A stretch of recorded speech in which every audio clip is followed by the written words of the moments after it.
On social media, Shanann Watts shared every detail of her life. To anyone watching from the outside, she and her husband, Chris Watts, lived an enviable American dream in Frederick, Colorado. They had a beautiful home, 2 bright, energetic daughters, 4-year-old Bella and 3-year-old Celeste, and Shanann was expecting their 3rd child.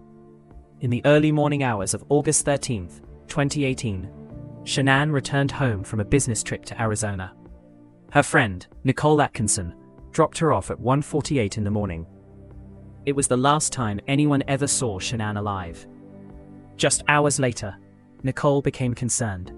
Shanann missed a routine doctor's appointment and wasn't responding to calls or texts, something completely out of character. By noon, Nicole called local police and contacted Chris Watts, who was at work. When police arrived for a welfare check, inside, everything seemed normal on the surface.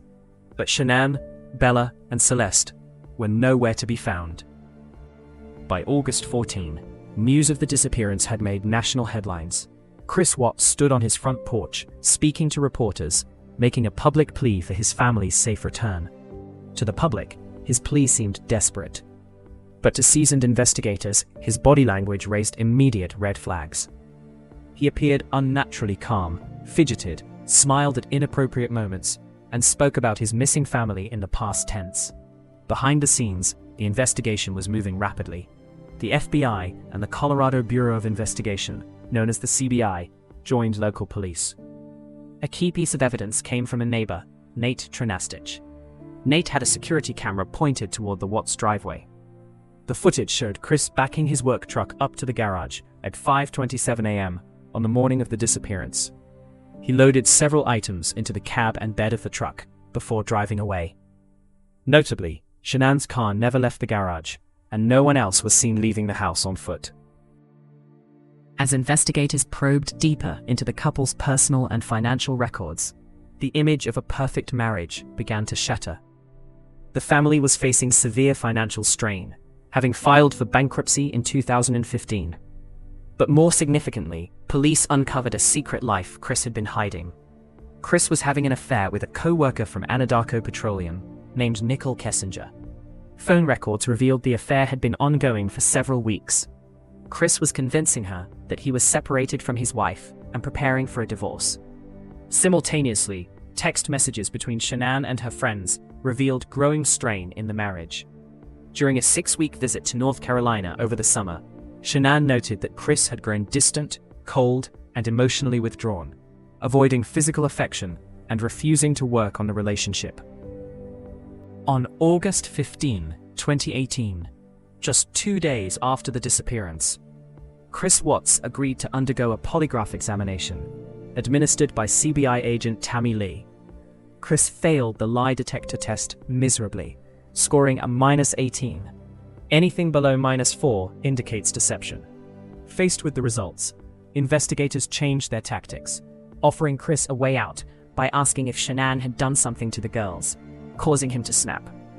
After a private conversation with his father, Chris confessed to killing Shanann, but he put forward a shocking narrative.